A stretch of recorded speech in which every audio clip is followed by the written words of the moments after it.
एक समय की बात है। दूर दूर तक फैला एक सुंदर और घना जंगल था। इस जंगल में हर जानवर खुशी खुशी रहता था। इसी जंगल में रहते थे भालू, हाथी, बंदर, गिलहरी, गधा और चूहा। ये छहों सबसे अच्छे दोस्त थे। वे जंगल की भलाई और बुराई के बारे में हमेशा गंभीरता से सोचते थे। इस जंगल का राजा था शेरू, पर वो बहुत घमंडी और आलसी था। दिन भर खा पी कर सोया रहता और जंगल के विकास लिए कुछ नहीं करता। जानवरों की परेशानियों की तरफ उसका कोई ध्यान नहीं था। एक लोमड़ी भी थी जो हर समय शेर की चापलूसी करती और उसे जानवरों के खिलाफ भड़काती, और शेर भी उसी की हर बात मानता था। कुछ ही दिनों में बारिश का मौसम आने वाला था। पिछले साल की तरह इस साल भी बाढ़ की आशंका थी, लेकिन शेर ने कोई तैयारी नहीं की थी। इससे सारे जानवर परेशान थे। भालू भैया, मैंने सुना है इस बार बारिश बहुत तेज होने वाली है। अगर शेर ने कोई योजना नहीं बनाई तो हम सबके घर डूब जाएंगे। अरे यार, हम कर भी क्या सकते हैं? शेर हमारी सुनता ही कहाँ है। उसे जंगल की किसी परेशानी की परवाह ही नहीं। मुझे लगता है हमें मिलकर उसके पास चलना चाहिए।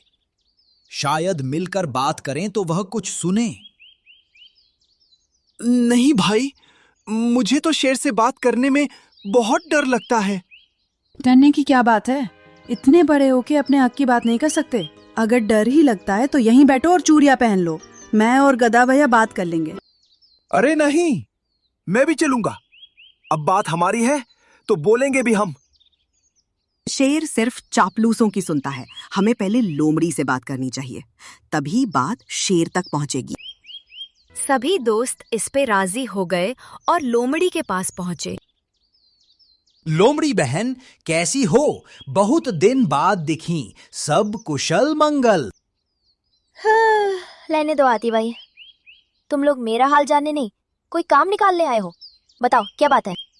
इतने में शेर वहां आ पहुंचा। तुम सब यहाँ पे किस लिए आए हो? तुम सब इसको परेशान क्यों कर रहे हो? नहीं महाराज, हम तो बस आपसे विनती करने आए हैं। इस बार बारिश बहुत तेज होने वाली है। अगर बाढ़ आ गई तो हमारे घरों में पानी भर जाएगा। पिछली बार भी ऐसा हुआ था। कृपया कोई व्यवस्था कीजिए। मैं जंगल का राजा हूँ, मुझे मेरा काम सिखाने की जरूरत नहीं। जाओ यहाँ से। सभी जानवर निराश होकर वहां से चले गए और लोमड़ी मन ही मन मुस्कुराई। वाह महाराज, आपने बहुत सही किया। आप तो सच्चे राजा हैं। कुछ दिनों बाद बारिश शुरू हो गई। बारिश लगातार कई दिनों तक होती रही। जंगल में पानी भर गया और बाढ़ आ गई। हे भगवान, चारों ओर पानी भर गया है। अगर मैं अभी घर से नहीं निकला तो डूब जाऊंगा। मुझे हाथी भैया के घर जाना होगा।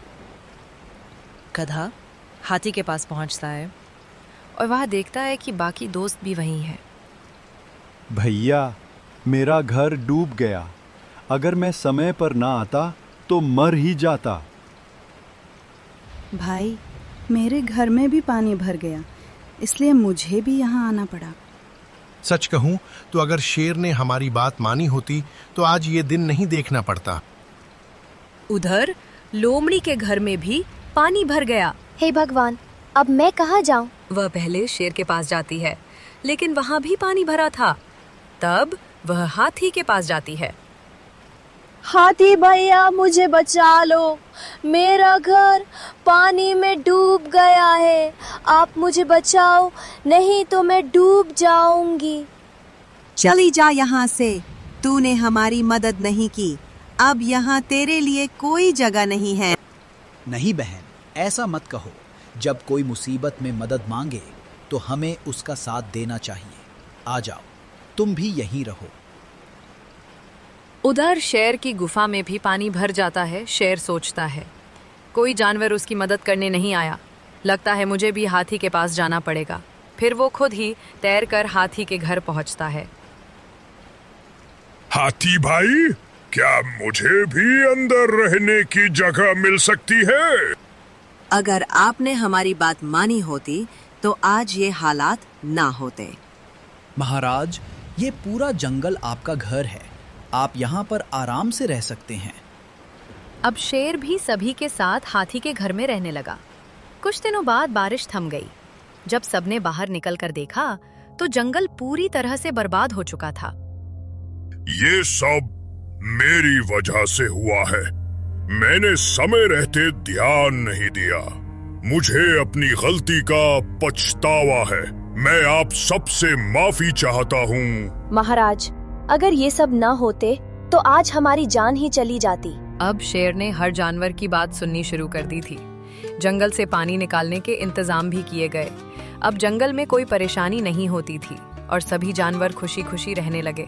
दोस्तों, इस कहानी से हमें ये सीख मिलती है कि नेता चाहे कोई भी हो, अगर वो अपने लोगों की बात सुने और समय पर सही फैसला ले तो हर संकट से बचा जा सकता है। अगर आपको ये कहानी पसंद आई तो कीवी टून को सब्सक्राइब करना मत भूलना।